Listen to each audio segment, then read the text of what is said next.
Hello lovelies, I've got my tea here. That's how you know this is going to be a casual video. So have a seat and have a tea and we'll talk about some magical materialism.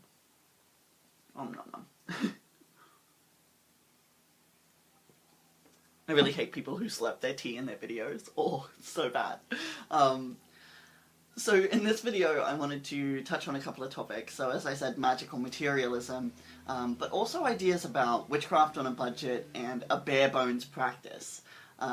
This is just something that's sort of been playing over in my head for the last few days, and I needed something fun and easy to talk about to start and engage in this again, because I went on a little trip to Melbourne, and since I've returned I haven't been able to create a video. Mars in retrograde really hit me on my arse. I don't know about you guys, but it hit me hard, so I've just sort of been trying to work through that, and this was a good topic, I feel, to be able to come back and re-enter the discussion.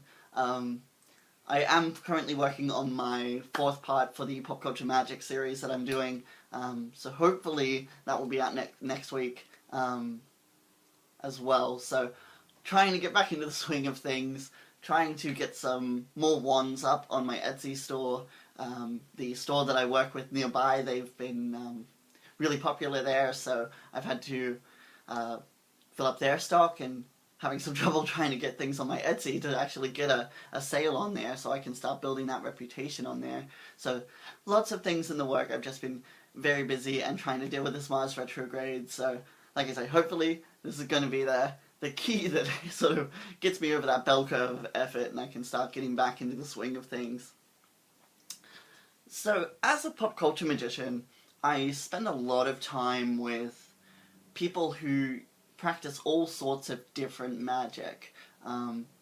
So that's like anything from British traditional Wicca to tradcraft to ceremonial magic, whatever the case may be. I have friends who or magical colleagues, I like to consider them, who are practicing all sorts of different things, and it means that I have resource to communicate with and get different ideas on different topics.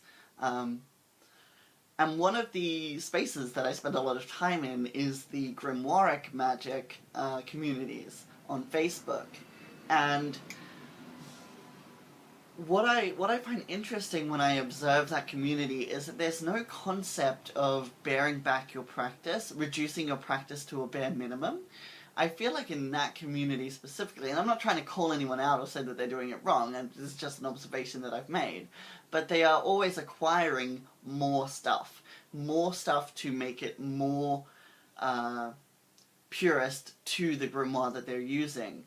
And I find that very interesting because in the witchcraft side of things, especially on YouTube, there is a lot of conversation about how you don't need stuff to be an effective practitioner, and you don't, the physical items are sort of surplus, they're all part of the pomp of ritual and not really necessary, whereas in the grimoire magic side of things, you have very much that the spirits that you're working with need you to follow the protocols so that they can do the thing.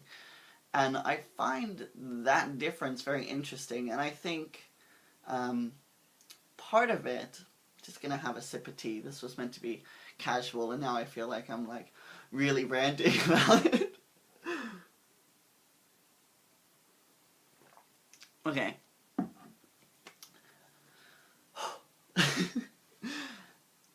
So,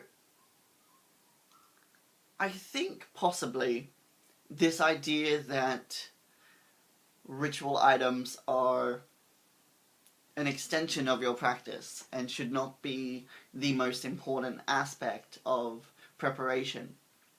It's actually doing the thing that's important. I think that idea would probably be something that stems from possibly chaos magic. So anyway, this idea of not needing tools, I think, is something that definitely comes from chaos magic, where it's very much like you use the tools to get your psychology to do the thing. And I wonder if maybe a lot of the contemporary neo-pagan movement on YouTube might be taking up that concept where it is a psychological event. I don't know that they necessarily are coming from a psychological model or aware that they are doing so, but they seem to, you know, even if they consider spirits to be real, they seem to think that ritual is just something used to make contact with them and not something that the spirit needs, that the spirit is sort of omnipresent or whatever the case may be, and can sort of come whenever they'd like, and the ritual is just to make you open to them. So I do wonder